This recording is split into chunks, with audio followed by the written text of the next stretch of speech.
Good day, everyone. This is Miss Sans here. Today, we are going to be having a rather interesting topic to discuss, and it has something to do with the presentation or the graph that I am presenting to you right now on the screen. So you can see there that it is a bar graph, and it is a comparison of the number of infected people versus the number of protected people with the vaccination or without the vaccination. And there are a lot of things that we can actually interpret out of this graph.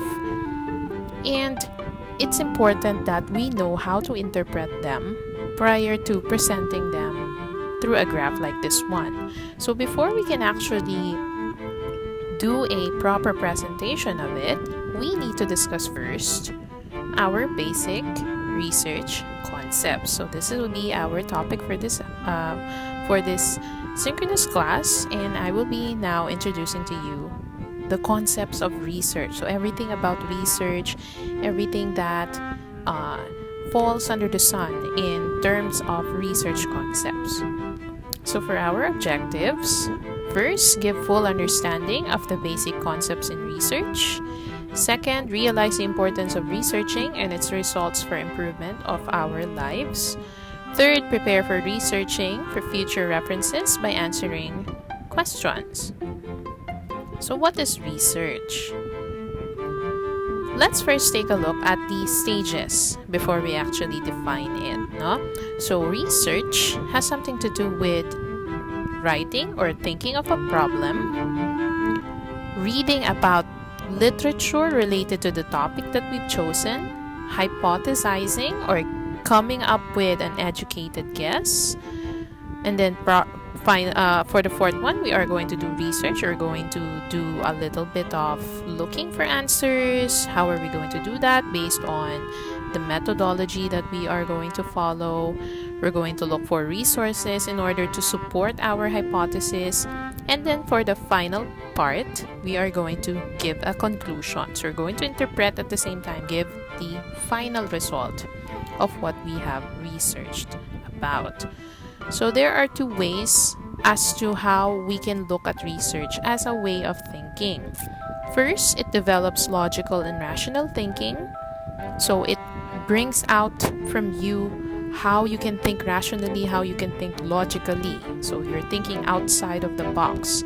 The second one is it encourages you to challenge different aspects of situations. So you're not just going to look at the situation as a whole or as in general. You have to look at every minute details about it in order for you to get a problem that you need to solve and that you need to research about.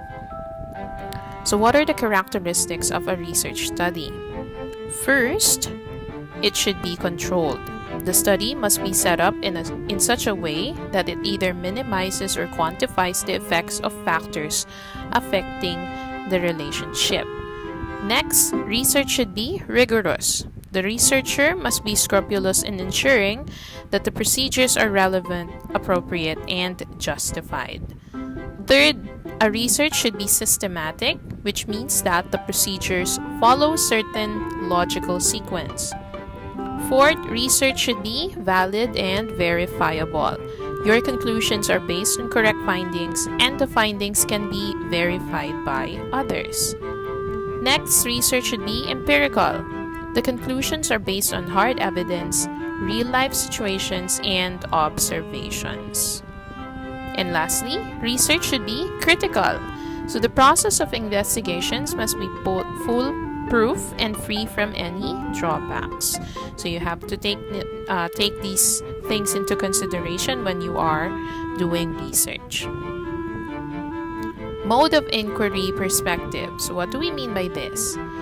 These are ways on how we can gather data, and these are only a few samples or things to consider when you are already in the part of data gathering. So the first one is qualitative approach, which is an open, flexible, and unstructured approach. It aims to explore diversity rather than to quantify emphasizes description and narration of feelings, perceptions, and experiences. So one best example of data gathering under the qualitative approach is, gathering data from interviews or transcribing a chat or a conversation on a group chat, interpreting, observations based on the actions that your respondents have done, anything and everything that has something to do with words, expressions, and written language as well. Quantitative approach is a rigid, structured, and predetermined set of procedures to explore. This time it aims to quantify or emphasizes the measurement, gives importance to the validity and reliability of findings. This time we're more on numbers or percentages, anything that quantifies. So we have there the number of respondents or the percentage of the results of the respondents' answers, etc. And then lastly, we also have the mixed method approach, which uses the strength of both the quantitative and the qualitative approach. So as a researcher, you have to take into consideration what particular mode of inquiry you need to use. It depends, of course, on the topic that you have chosen. So my suggestion is for you to think about it really carefully when you are already in that part of doing your research. So what are the aspects of a research problem or a research study? So the aspects of a study here are just basically a tabular representation of what is needed for you to gather in research. So we have there your study population, the subject area. So this is the information about the people or the information about the problem. So is it a study about individuals, organizations, groups, community? And the importance of the study when you are focused on the people or the population is that they provide you with the required information or you collect information from or about them. Under the subject area, of course, the information is about the problem itself, and it's a study of issues and problems facing a group of people. It's not about the people here now per se, it's about the actual problem. So it's discussing the description of situations, its associations, needs, attitudes, population profile, services, delivery process, so on and so forth. There is also what we call the program itself. So it's not the problem, it's not the people. Instead, it's the program that you are focused on. So these are the content, services provided, administrative structure, services outcomes, consumer satisfaction profile of consumers, service providers, effectiveness, cost benefit, etc. So it has nothing to do with the actual problem itself, but the program surrounding it. And then lastly, we also have phenomenon, which is the cause or an effect relationship, the study of the phenomenon itself, etc. But for the three of these, the problem, the program, and the phenomenon, the information that you need to collect from these three are to find answers to your service research questions. So it's not really that difficult if you're going to think about it, but I believe if it's from people per se, it's easier to gather data rather than getting it from the program, the problem, or the phenomenon themselves. Because as a researcher, if you're going to focus on the problem, the program, or the phenomenon, you're going to really observe the changes that occurs or the actions or the happenings that are going on with respect to these focus or these selected topics. What are the considerations in selecting a problem? So you already know where you can get a problem out of. It could be from people, it could be from an already given problem, it could also be from a phenomenon or a given program or let's say an activity given by a person or a group of people. But these are the things that you need to consider. So you need to consider the interest of the researchers and also the audience that you are focusing on or you are tapping. You also need to consider its magnitude, so you need to narrow the topic down to something manageable, specific, and clear. Next, measurement of concepts. So do not use concepts in your research that you are not sure how to measure. Next, level of expertise. You need to do most of the work yourself, so you need to make sure that the level of expertise of your group can manage doing the research. Number 5, or the 5th one, is the relevance. Ensure that your study adds to the existence of body of knowledge, it bridges current gaps, or is useful in policy formulation. Next, availability of data. Make sure that the data you need is not only available but also in the format that you need before finalizing your topic. And last but not the least, ethical issues. And this is very important. When you say ethical issues, you have to be sensitive in conducting research study. The population involved may be adversely affected by some of the questions. So initial steps in writing, your introduction, or basically your research problem. So there is a tab this on your LMS. Let me present that to you right now. And this is actually what you will be following once we start writing your research problem. So suppose you want to conduct a study about the age profile of your class. In formulating the research problem, please take the following steps. Step 1, you have to identify the main subject area. So in this case, in the example, it's the age profile of my class.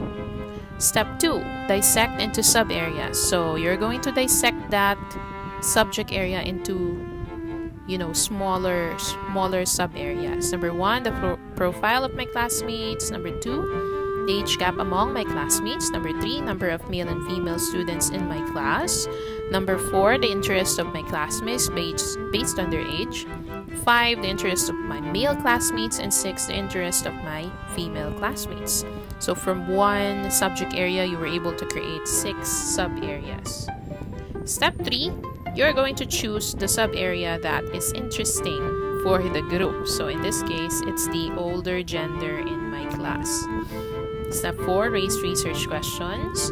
So some questions here says, how many are the male students in my class? How many are the female? What is the age gap between the male and the female?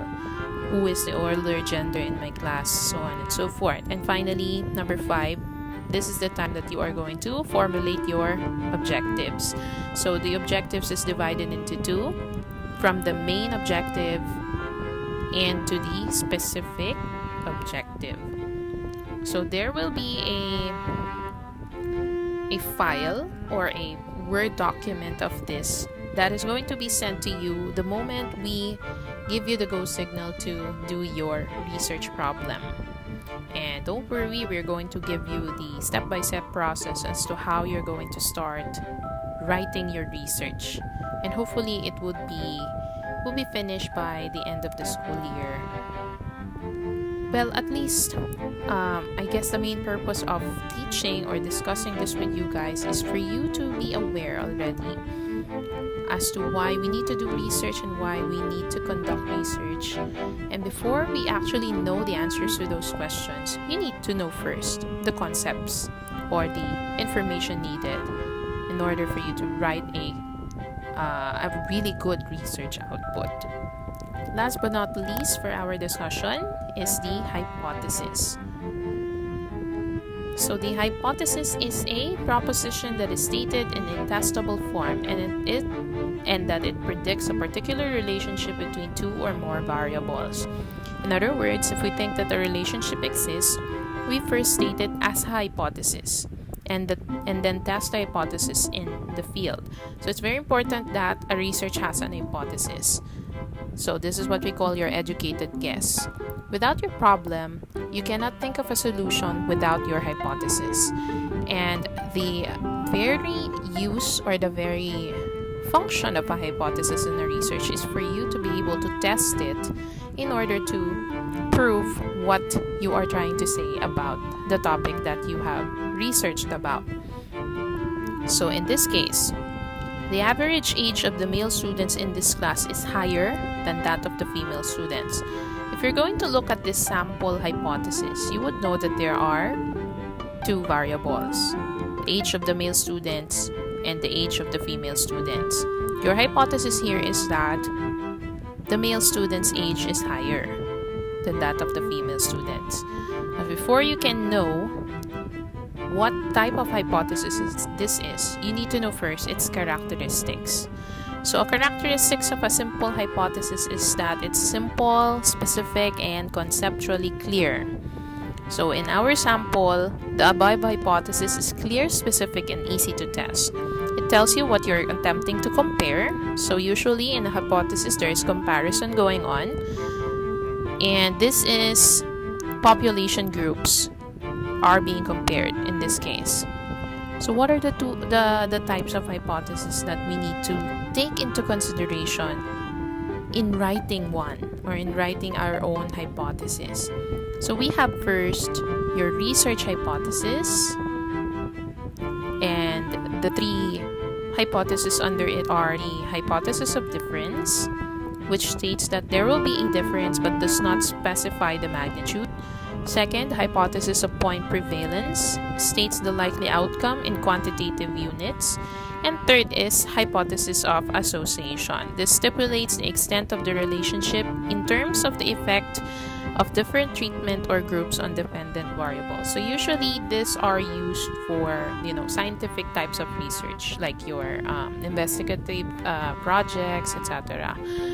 But for descriptive or more narrative or more in the qualitative approach type of research, we use what you call the alternative hypothesis.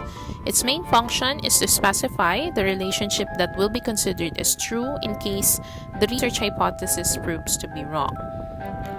So for example, there is no significant difference with the average age of the male students in this class than that of the female students. Usually, an alternative hypothesis has what we call the null hypothesis. So they go back to back or hand in hand. So whenever you will see an alternative hypothesis, you will also see what you call a null hypothesis. So a null hypothesis this time is a hypothesis stipulating that there is no no difference between two situations, groups, outcomes, or phenomena. So if the null hypothesis there is that there is no difference, then your alternative should be the exact opposite, which is there is a difference between two situations. So you're just simply stating what is true and what is false, or what is there and what is not. So that now concludes our discussion on research. Again, this is found on your LMS. I hope that you will be able to see that there. Now, to synthesize everything that we have discussed, I would like you to go to the discussion board and answer the question there. So this requires you to do a bit of a research. So I'll leave the remaining time for you to do this. All you need to do is list down 5 instances or events when research writing may be useful or reliable. Follow proper sentence construction and subject-verb agreement in your answers.